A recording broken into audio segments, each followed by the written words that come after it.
Now, just as it is in Westminster, tackling illegal immigration is a hot political issue in Washington.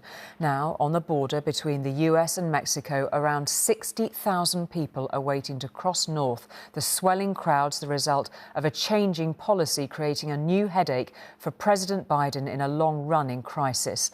Well, the COVID-era border policy introduced by Donald Trump, known as Title 42, expired overnight. Aimed at stopping new infections of the virus, it allowed the US to swiftly deport any new arrivals without an asylum hearing.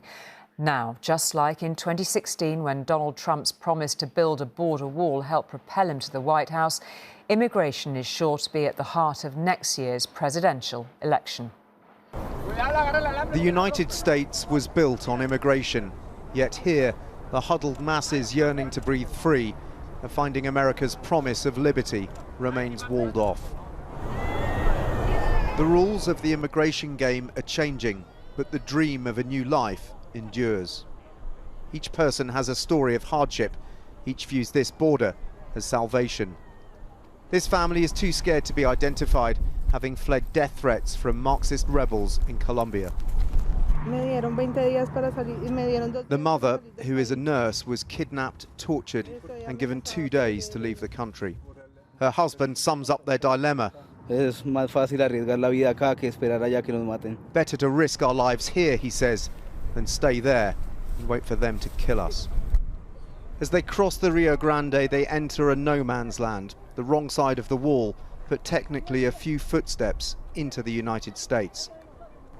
Porque la situación es muy dura y... This man says it's tough. There are too many armed groups in Colombia. He's been stuck by the wall for 6 days. A Trump-era rule called Title 42 meant migrants were summarily turned back unless they had a clear asylum claim. Now that's been scrapped, replaced with more complex rules, meaning migrants have to lodge their case online before they get here on an app most can't access. There's jubilation as the first handful of migrants are admitted through Gate 42, hours before Title 42 is scrapped.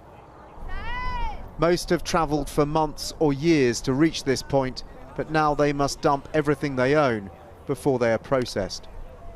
They hope this is a short walk to freedom, but some are already cuffed as they cross to the American side, and they know they might not be here for long. For those on the other side, this isn't just a gap in the fence, it represents a gateway to a new life. Those crossing from today face complex new rules which will probably mean they'll be immediately deported back where they came from. Outside the Church of the Sacred Heart in El Paso, migrants' faith in the system is already being tested. They got in before the rule change, but now must wait years for their cases to be heard. Dian says he left economic collapse in Venezuela in 2016. It's taken him since then to walk and hitch through half a dozen countries. Like most here, his stomach and pockets are empty. He says a change in the law doesn't matter if you haven't had anything for breakfast. Most migrants are confused by the new rules. Those helping them think the repeated changes haven't helped. We've had a series of policies that have intentionally kept people outside of the United States, and so they've created this, quote-unquote crisis in a lot of ways. And so my hope is by returning to the policies of before that we won't see these huge backlogs of people that are just stuck trying to enter the country. Some Republicans think tougher rules should be put in place to stop what they feel is a migrant invasion. Some Democrats might prefer a kinder immigration system. But what is clear is the border is under pressure like never before, facing vast numbers who believe beyond this wall lies the American dream. Dan Rivers, News at 10, El Paso.